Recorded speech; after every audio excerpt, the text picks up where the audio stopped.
Et coucou, alors aujourd'hui on va faire de la confiture de figues. On a été les ramasser dans le jardin de ma belle-mère, elle a 3 figuiers différents. Elle a un figuier qui fait les figues noires qu'on connaît, un qui fait des figues un peu grises, un peu grisâtres, vert gris, et un qui fait des figues vertes. Donc là ça commence à être la saison des figues, on a déjà fait une première récolte. Donc moi j'aime bien faire la confiture avec, j'aime pas trop les faire sécher, on ne mange pas, mais en confiture on aime bien. Donc là, on va faire deux confitures. Une confiture figue normale, enfin figue nature, et une confiture de figue romarin pour tester. Parce que j'ai vu la recette et je vais la tester cette année. Alors la première chose à faire quand on ramasse les figues, c'est aller prendre une douche. Même pour les enfants, parce que la figue, en fait la sève des figuiers, est irritante. Donc quand on est dans l'arbre, en fait, on se met un peu de sève un peu de partout qui colle aux feuilles, aux branches. Enfin, on a de la sève qui se colle sur nos bras et nos jambes si on est en short et en t-shirt. Donc déjà, la première chose à faire, c'est de se laver les jambes et les bras pour enlever la sève parce que c'est irritant et après ça peut faire des plaques en fait. Donc avant de faire la confiture, la première chose à se faire, c'est de se laver. C'est bizarre, mais c'est comme ça. Ensuite, la deuxième chose, donc on lave les figues, évidemment, comme tous les fruits. Et on va enlever les petites queues comme ça. On a encore un peu de sève au-dessus. Donc ça, on les enlève. Et on garde vraiment que le fruit.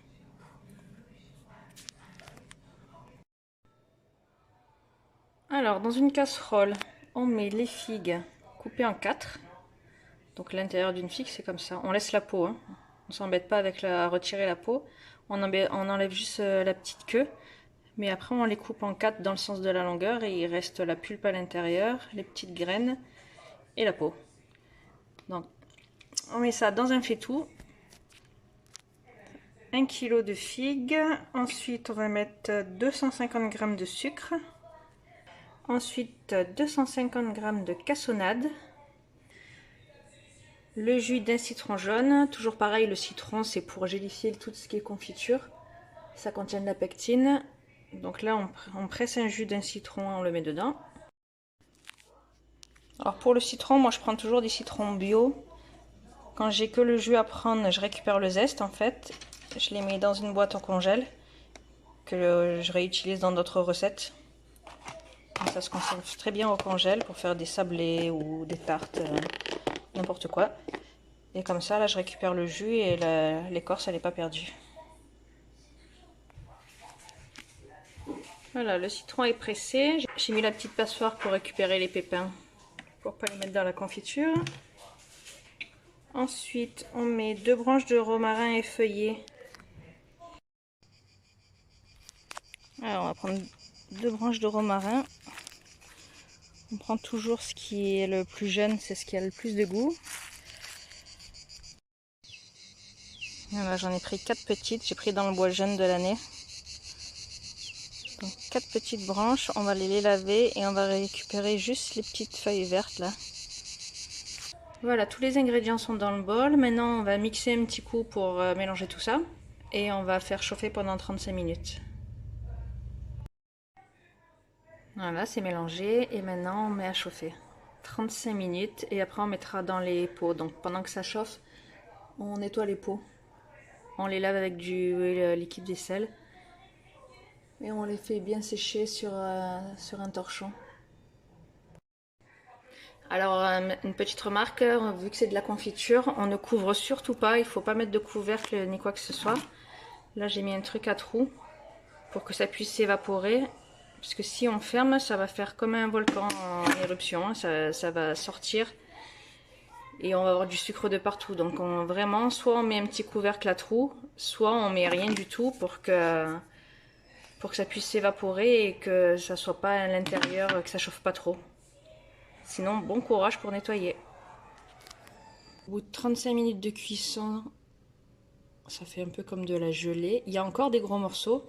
Alors ceux qui aiment comme ça mettent tout de suite dans les pots. Il faut mettre dans les pots à chaud. Par contre, moi j'aime pas trop les morceaux, donc je vais la mixer.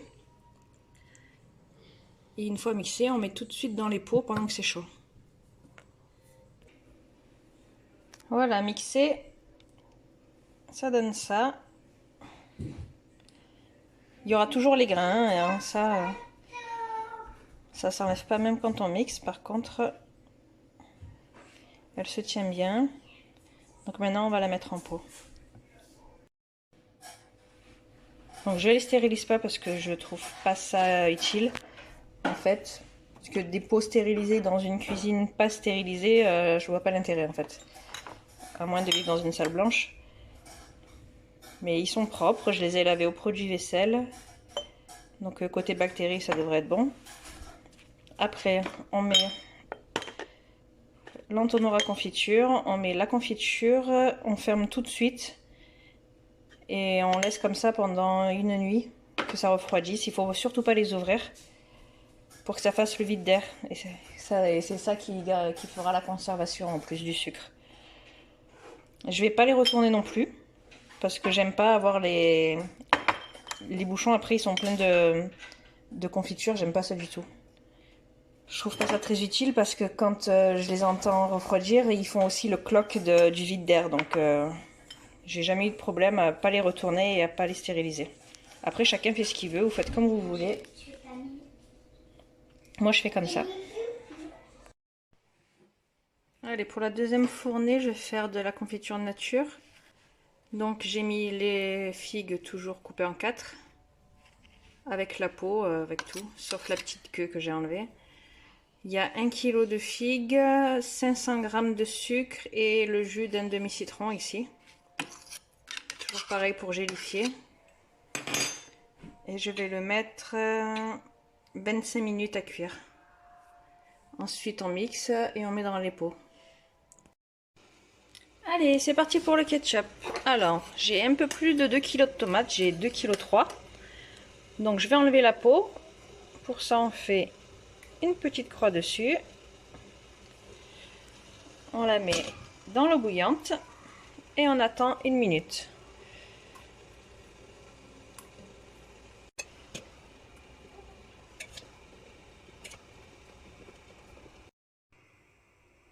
Ensuite, on attend que la peau se détache au bout d'1 minute à peu près. Comme là. Et on les sort.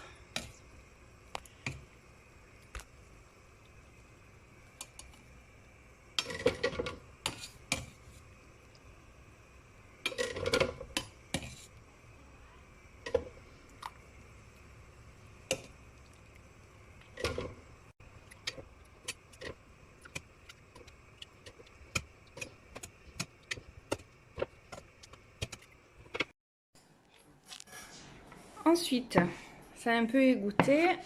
Je vais tout éplucher et tout mettre dans le robot. Aujourd'hui, je vais me servir du robot parce qu'il n'y a pas beaucoup en quantité à faire. Donc le bol du robot, il suffira largement. Alors, une fois les tomates pelées, on rajoute 2 oignons, 2 gousses d'ail et maintenant on va faire chauffer un petit peu pendant une demi-heure.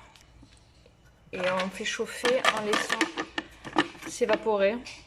Donc si vous avez un robot, il faut faire s'évaporer la vapeur. Si c'est à la casserole, on ne couvre pas. Allez, c'est parti pour 20 minutes. Alors ça y est, ça fait 20 minutes. Maintenant on va mixer.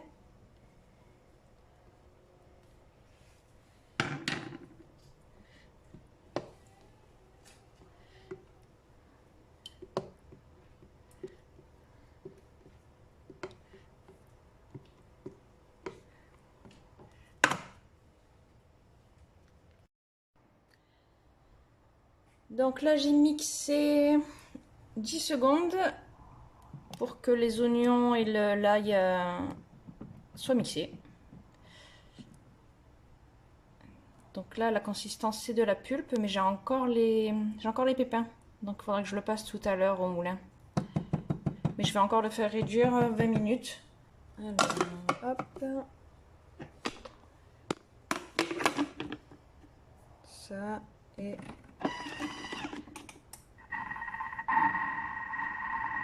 Voilà, c'est reparti pour 20 minutes.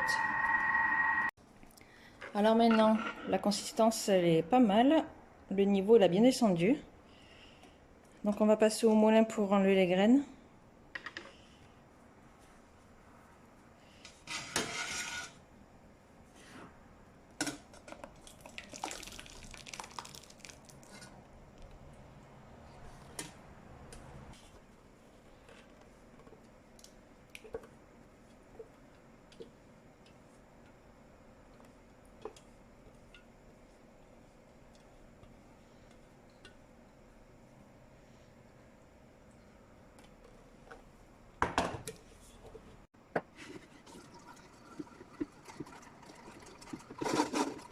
À l'endroit et quelquefois à l'envers pour décoller les graines qu'il y a dans les trous et la pulpe.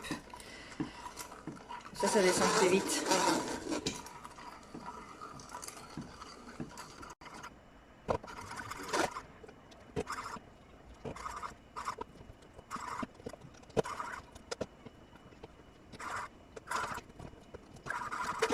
Allez, c'est bon. On n'oublie pas le dessous.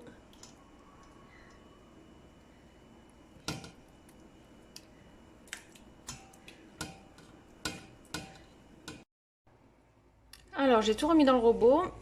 Je l'ai lavé pour pas qu'il y ait de pépins dedans. Donc, je l'ai rincé à l'eau. Et maintenant, j'ai rajouté dans le jus, alors 100 g de cassonade, 2 cuillères à café de sel, 1 cuillère à café de poivre. Normalement, il y a une demi-cuillère à café de piment, mais on n'aime pas trop le piment ici, donc j'en mets pas. Et 15 centilitres de vinaigre. Donc là, j'avais du vinaigre de cidre, j'ai mis ça dedans. Et maintenant, on va le refaire chauffer. Donc là, c'est reparti pour 45 minutes à chauffer pour que la consistance soit sirupeuse, en fait, que ça fasse du ketchup comme tout le monde connaît. Hein. Donc là, ça va encore bien réduire de moitié.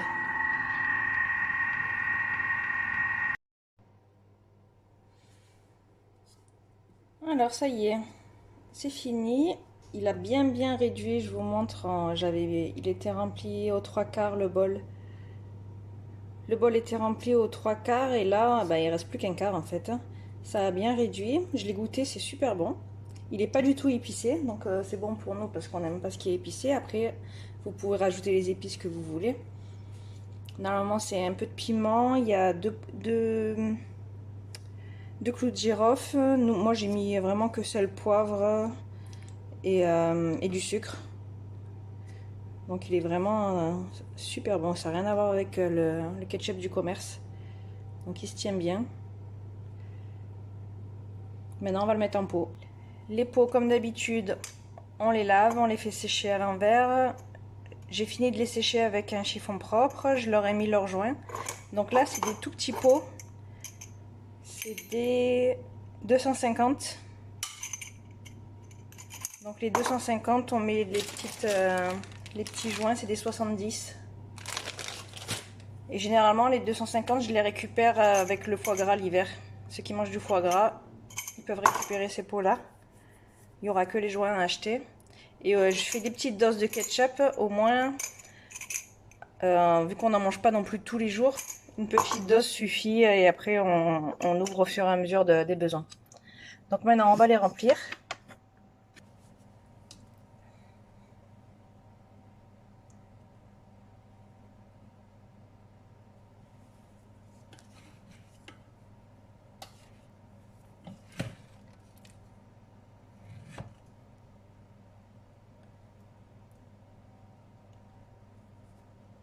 Vu que c'est de la sauce un peu compacte, ça passera pas dans l'entonnoir à confiture.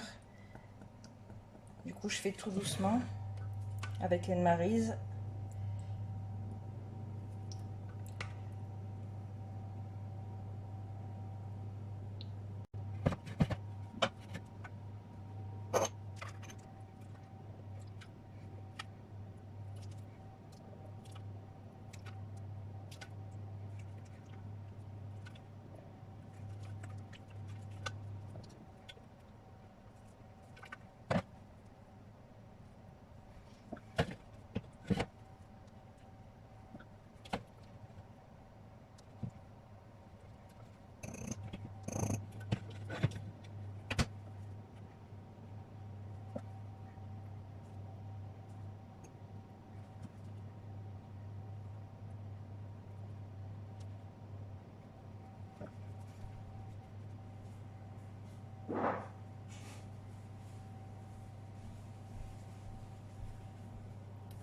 Ensuite, un mouchoir, on fait le tour, que ce soit bien propre.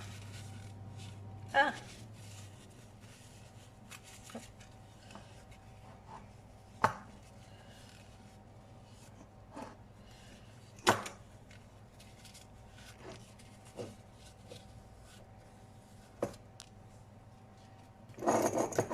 Et on ferme.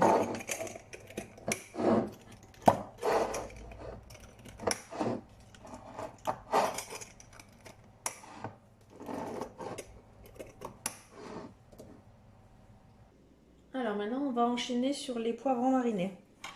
Donc pour faire des poivrons marinés, déjà il faut enlever la peau des poivrons. Ça, je vais le faire au four. Mais d'abord, on va enlever la queue et les pépins. Donc on coupe la couronne.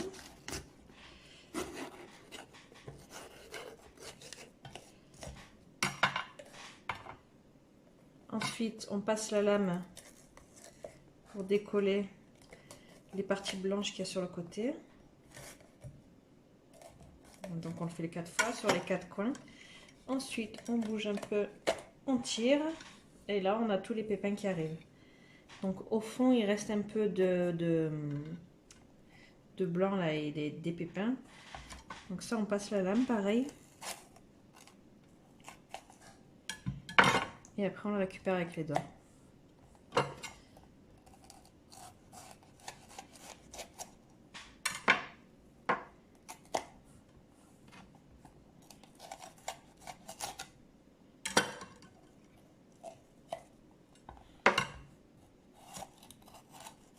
On fait ça sur les 4 coins. Et là, ça y est, il n'y a plus rien dedans. On fait ça pour tous les poivrons. Alors ensuite, on fait chauffer le four à 220. Moi, j'ai mis chaleur tournante avec le grill surtout. Et on place les poivrons sous le grill du four. Donc là, je vais les laisser 20 minutes.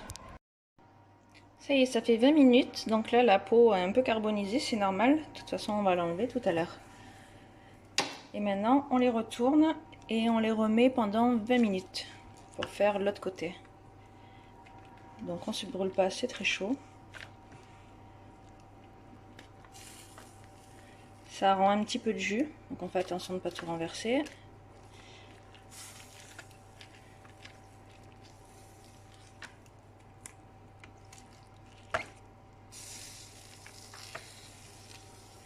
Voilà, c'est parti pour l'autre côté. Encore 20 minutes. Ça y est, les 20 minutes sont passées, donc en tout ça fait 40 minutes, 20 minutes de chaque côté. Maintenant, je les récupère. Je les mets dans un saladier que je vais couvrir. Et la vapeur va décoller la peau.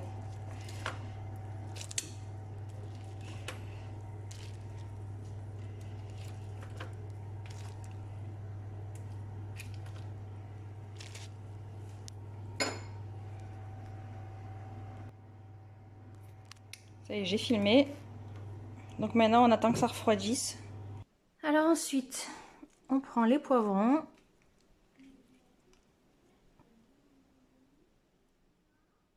Et la peau se décolle tout seul.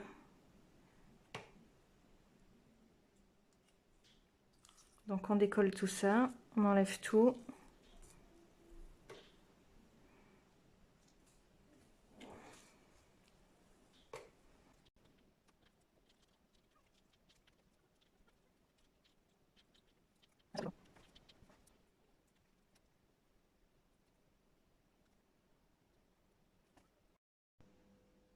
Alors ça y est, j'ai fini d'enlever la peau. J'ai fait une première passe, j'ai enlevé la peau. Et là, je viens de faire une deuxième passe pour vérifier qu'il n'y ait pas de pépins, de trucs grillés, enfin des trucs durs ou des petits bouts de peau qui auraient pu rester. Donc j'ai quand même fait une deuxième passe pour être sûre. Et maintenant, du coup, j'ai pris les bocaux. Je vais faire des lamelles un peu plus petites, parce que là c'est encore grossier là. Là c'est les poivrons, là c'est les couronnes. Tiens, d'ailleurs, les couronnes, j'ai un peu galéré à enlever la peau. Donc l'année prochaine, je me rapprocherai un petit peu plus du trognon quand j'en ferai. Parce que c'est vraiment trop galère. Donc là, je vais faire des lamelles. J'ai lavé sécher mes pots, donc ils sont propres. J'ai pris l'ail que j'ai mis au congèle, l'ail du jardin. J'ai de l'huile d'olive, j'ai du thym séché que j'ai fait sécher au soleil aussi, parce que dans les conserves d'huile, il vaut mieux mettre du sec en fait, plutôt que du frais. Donc là maintenant, je vais mettre un peu d'huile au fond, je vais mettre mes lamelles, un peu d'ail, du thym et je vais les remplir comme ça. J'ai mis un lit d'huile d'olive au fond.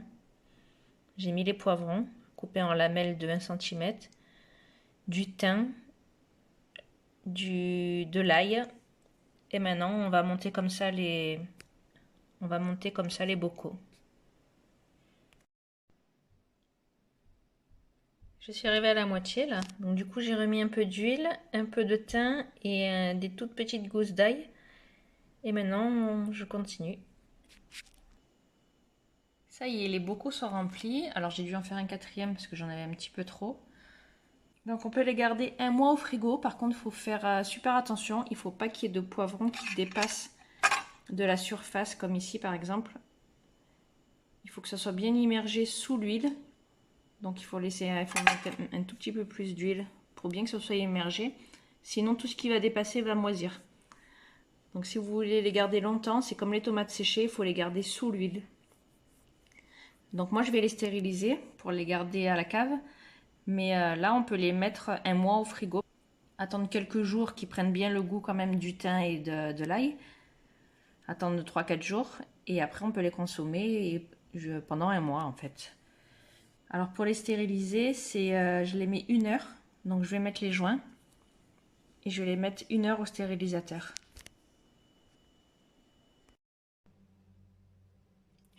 Ça y est, j'ai mis les bocaux dans le stérilisateur. Alors là, j'ai les 4 bocaux de poivrons marinés. Et là-dessous, j'ai mis les petits bocaux de ketchup.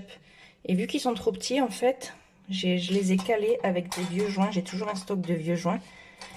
Avec la grille au-dessus où je vais mettre un poids. Comme ça, ils ne peuvent pas bouger, en fait.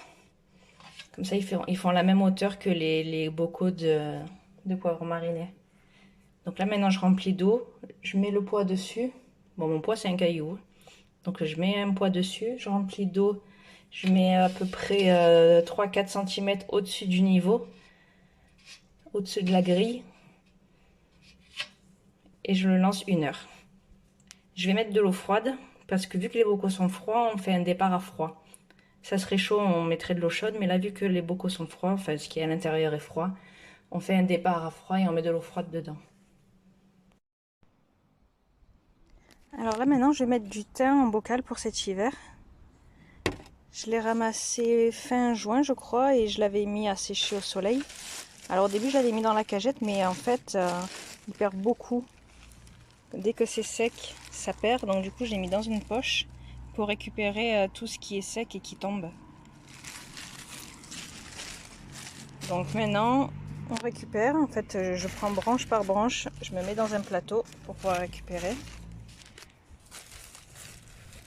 On sort les branches de thym.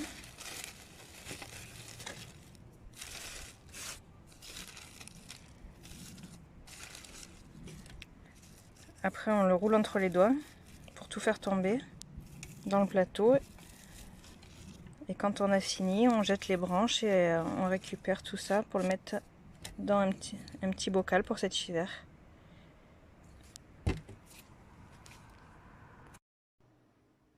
Donc voilà, les bocaux sont finis. Alors pas besoin de les stériliser ce coup-ci.